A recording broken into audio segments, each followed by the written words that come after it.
तुम्हारा क्या काम है। हमारे जोगी जी বলেছিল मुसलमान ना दुकान लगा सकता है ना मुसलमान का एंट्री है, ये तो अल्लाह का कृपा हुआ। अरे भाई महाकुंभ मेलाয় बागेश्वर धाम बाबा যার নাম হচ্ছে ধীরেন্দ্র শাস্ত্রী, সে বলেছিল हमारा अंगना में तुम्हारा क्या काम है। আমাদের যোগী জি বলেছিল मुसलमान ना दुकान लगा सकता है ना मुसलमान का एंट्री है, ये तो अल्लाह का कृपा हुआ। এটা আল্লাহর দয়া হয়েছে মুসলিমদের উপরে উত্তর প্রদেশে, যে তারা দোকান লাগায়নি, তারা এন্ট্রি নেয়নি। এতগুলো মানুষ পদপিষ্ট হয়ে মারা গেছে, যদি ওখানে মুসলিমরা থাকতো এই হারামের আওলাদ মিডিয়ারা সব মুসলিম দিকে জুড়ে দিত। ঠিক উপরন্তু ধীরেন্দ্র শাস্ত্রী বাবা वो नीचे इंटरव्यू करेছে, मेरे बहन के शादी में मेरा एक दोस्त मुसलमान ने पैसा दिया। তুমি নিজের বোনের বিয়ে দিয়েছো মুসলিমের টাকায়, আর লোককে বলছে हमारा अंगने में तुम्हारा क्या काम है मुसलमाনের জন্য। देख लो हमारा तुम्हारा अंगना में हमारा काम नहीं, बल्कि अल्लाह की कृपा से हमारे अंगने में तुमको भेजा और हमने स्वागत किया। जरूर बोलो ना सुभान अल्लाह। কেন এত ভিড় হয়েছে আমরা বলিনি, তারাই বলছে মিডিয়ার সামনে, তারা অমুসলিম ভাইরা ভদ্ররা তারা কি বলছে, भाई मुसलमान ने हमको पनाह दिया, अपना बाथरूम खोल के दिया, अपना घर खोल दिया, अपना मदरसा खोल दिया, अपने मस्जिद को खोल दिया कि यहीं पे ठहरो, गुस्ल करो और खाने पीने का भी इंतजाम किया। तो बाबा सुनो, तुम्हारे मुंह में ये तमाचा है कि देश के लोगों ने तुम्हारे मुंह में तमाचा मारा, क्योंकि हम हिंदुस्तान में रहते हैं। हिंदुस्तान का जो तहजीब है वो गंगा जमुना का तहजीब है, और वो तहजीब मुसलमान ने नहीं तोड़ा, इसी पाखंडी बाबा लोगों ने तोड़ रहा है। আমাদের মতো মৌলবীরা ভাঙেনি। আমরা চাই আমাদের ছোট গায়ে ছোট ছোট ভাব থাকি, সেটা সবে মিলে নাহি কেউ পর, পাড়ার সকল ছেলে মোরা ভাই ভাই একসাথে খেলি আর পাঠশালায় যাই। জোরে বলুন সুবহানাল্লাহ। অবাক হবেন, ভারতবর্ষে কয়েক হাজার মব লিঞ্চিং হয়েছে জয় শ্রীরামের নারা দিয়ে। গত 3 দিন আগে আমাদের পশ্চিম বাংলায় মব লিঞ্চিং এর ঘটনা ঘটেছে। ট্রেনে রানাঘাটের কাছে শিয়ালদা রানাঘাট লোকালে একজন মুসলিম স্টুডেন্ট, সে মাদ্রাসার তালিব নয়, সে একটা কলেজের স্টুডেন্ট, মুখে দাড়ি আছে, মাথায় টুপি, গায়ে রুমাল আর পাঞ্জাবি থাকার কারণে মুসলমান থেকে গালি, ঘুষপেটিয়া, বাংলাদেশি, পাকিস্তানি এই ধরনের কমেন্ট করেছে। আমি রাজ্য সরকারকে বলবো কড়া হাতে দমন করেন। যারা আগুন নিয়ে খেলতে যাচ্ছে জানবে, যারা আগুন নিয়ে খেলতে চাইছে তুমি নিজের আগুনে নিজেও জ্বলবে, আমরা একা জ্বলবো না। যারা এই রাজ্যকে জ্বালাতে চাইছে, আমি সরকারকে অনুরোধ করব কঠিন হাতে দমন করুন। রেল পুলিশের উচিত তাদের হাত পাগুলো লকাপে নিয়ে বেরিয়ে ভেঙে দেওয়া। আমার ভাই আরামবাগ শফিকুলকে জিজ্ঞেস করো, তুই কি খবর করতে পেরেছিস? খবর করতে পারেনি। কেন? এ হচ্ছে দালাল, পালা কুত্তা। এরকম হাজারো ঘটনা ঘটছে। বেলডাঙ্গায় আল্লাহকে নাম রাখা গালির যে বোর্ডটা টানানো হয়েছিল পুজোর মণ্ডপে কার্তিক পুজোয়, সেটা অন্য কোন মাদ্রাসার তালিব ইলম নয়, মাদ্রাসার ছাত্র নয়।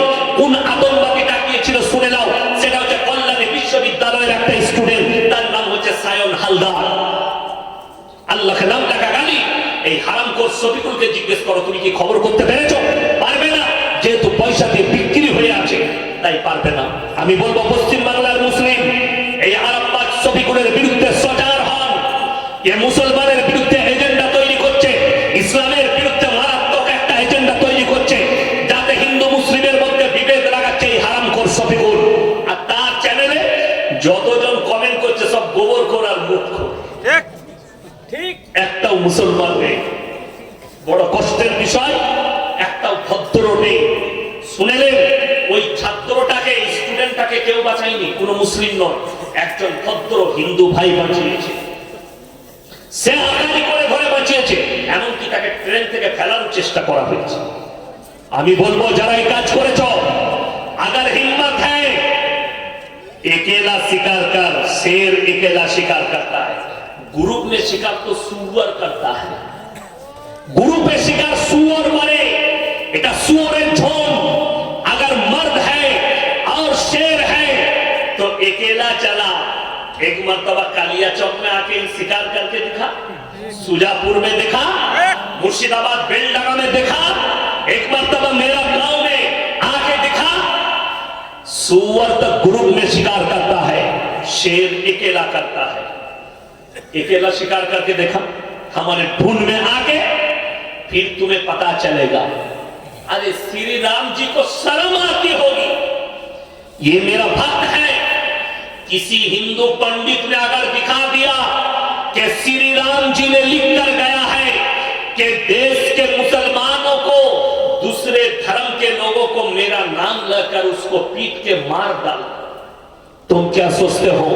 हमारे कलर पकड़कर, हमारे दाढ़ी पकड़कर जय श्री राम बुलवाओगे और हमारे दिल से रसूल का मोहब्बत हट जाएगी? तुम सारे मस्जिद तोड़ दो, सारे मदरसा तोड़ दो, अल्लाह की कसम हमारे दिल और दिमाग से अल्लाह और रसूल के मोहब्बत को तुम हटा नहीं सकते। जरूर बोलो सुभान अल्लाह। আমার ভাই আপনাদেরকে সকলকে অনুরোধ করছি, সবাই নামাজ পড়বেন তো হাত তুলে বলুন তো ইনশাআল্লাহ। নামাজ কিন্তু কেউ ছাড়বেন না, পরকালের একটা বড় জিন্দেগি পড়ে আছে। আর আপনাদেরকে বলছি সাবধান হবেন, যত নরম হবেন আপনার দ্বারা ইসলাম প্রচার হবে। কেউ আপনাকে গালি দিলে আপনি গালি দিবেন না, তাকে এক কাপ চা খাইয়ে দেন। কেউ যদি আপনার বিরুদ্ধে চলে আপনি তার গুড়ায় পানি ঢেলে দেন, শুনে নেন। আর এই ধরনের হারামখোর থেকে দূরে থাকবেন। রিপাবলিক টিভি কেউ দেখবেন না, সকলে জোরে বলুন ইনশাআল্লাহ।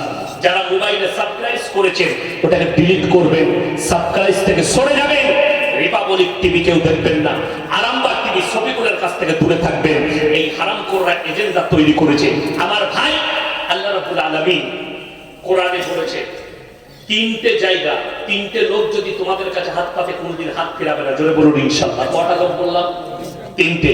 নাম্বার 1 কোরআনে আছে ওয়াআতিদাল কুরবা, তোমার কাছের গরীব যদি হাত পাতে ফিরিও না।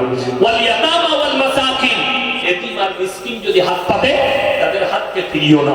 কাছের গরীব শুনেলেন, আপনি যদি 10 টাকা দান করতে পারেন আপনি মনে মনে ভাববেন আল্লাহ আমাকে দেনে वाला বানিয়েছো, আমাকে হাত পাতনে वाला বানাওনি। ওয়াবনা সাবিলি ওয়ালা তুবাদ্দিদ তাবদীরা, আর মুসাফির যদি তোমাদের কাছে হাত পাতে তাদের হাতকে ফিরিও না। আজকের এই জলসায় সবথেকে বড় মুসাফির আমি, 300 কিলোমিটার রান করে এসেছি। আমার বন্ধুগণ, আমার ভাই, পৃথিবীতে দুটো জায়গা সবথেকে দামি। কটা বললাম? দুটো। নাম্বার 1 আল্লাহর ঘর মসজিদ, যেখানে আল্লাহর ইবাদত হয়।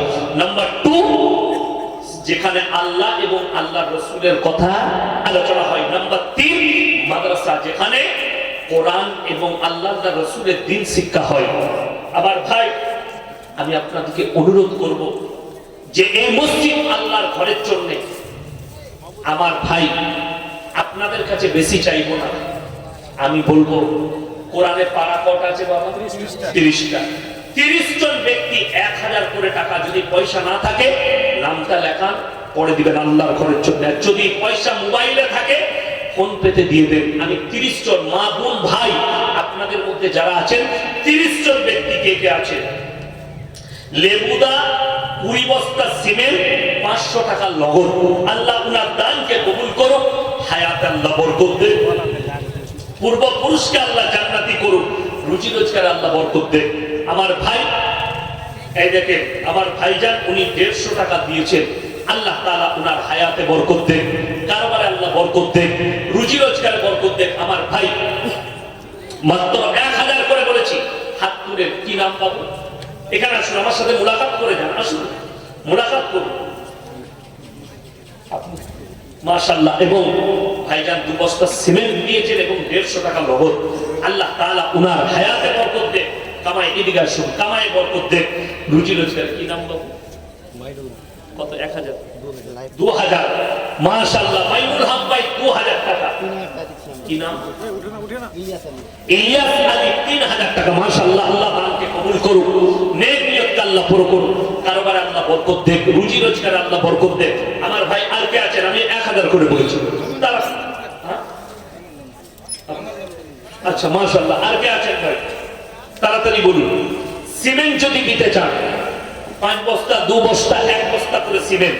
আমি বলবো আমার মায়েদের মধ্যে যদি কেউ থাকে কোন আল্লাহর বান্দা থাকে, কোন আমার আল্লাহর বান্দি থাকে, আমি বলবো তাড়াতাড়ি বলুন কে আছেন, কোন আল্লাহর বান্দা আছেন? একটু আল্লাহর ওয়াস্তে বলুন। মাত্র 1000 করে, 500 করে, কি না রশিদ, মাশাআল্লাহ রশিদ ভাই 1000 টাকা।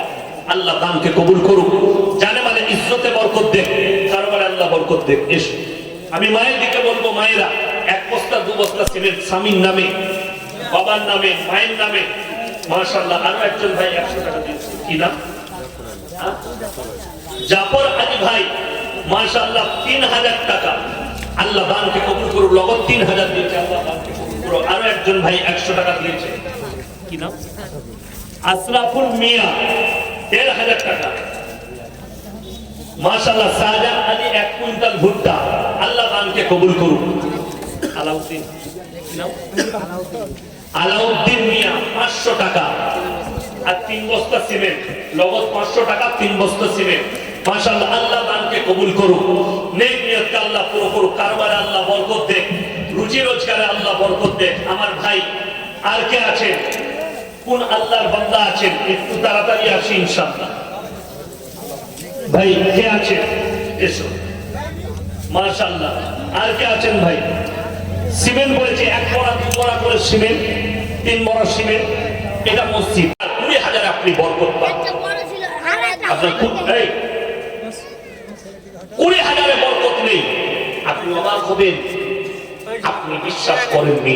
যদি হালাল রুজিতে আপনার বিশ্বাস থাকতো, আপনার ফ্যামিলিতে নামাজ থাকতো, আপনার ফ্যামিলিতে রোজা থাকতো, আপনাকে একটা করে বলে দিই, মদ হারাম না হালাল? পানির বোতলটাতে একটা মদ নেশাগ্রস্ত জিনিস তোমাদের জন্য এইভাবে স্পর্শ করা হারাম। কি বললাম? খাওয়া অনেক দূরের কথা, এইটাই মদ আছে, কিংবা গাঁজা আছে, কিংবা আফিং আছে, কিংবা হেরোইন আছে, এইভাবে স্পর্শ করাটা কি হারাম। আপনাকে আমি কালিয়া চোখে দেখিয়ে দেবো, মুসলমান মদ বিক্রি করছে, মদ খাচ্ছে। ঠিক বললাম না ভুল বললাম? তাহলে যখন কোরআনে হারাম আছে, এর থেকে বড় রাসূলের দুশমন কেউ আছে? এর থেকে বড় আল্লাহর দুশমন কেউ আছে? অথচ আপনি অবাক হবেন, একটা অমুসলিম ভাই আপনার রেসপেক্ট করে, আপনার ধর্মকে ভালোবাসে। আমি কয়েকদিন আগে বলেছি, আজকে আবার আপনাকে এখানে বলে যাচ্ছি, এই থানার মানুষকে, মালদা জেলার মানুষ শুনে যান, আমি বর্ধমান ডিস্ট্রিক্টের মানুষ, বর্তমানে গোটা পশ্চিম বাংলার নয়, গোটা ভারতবর্ষ করিয়া, শুধু পশ্চিম বাংলার ভেতরে জলসা করি না, ত্রিপুরা, আসাম যাই না, আসাম রাজ্যের দাওয়াত নিই না, আমি মুম্বাই জলসা করি, হায়দ্রাবাদে জলসা করি, গুজরাটে জলসা করি, বিভিন্ন রাজ্যে জলসায় যাই।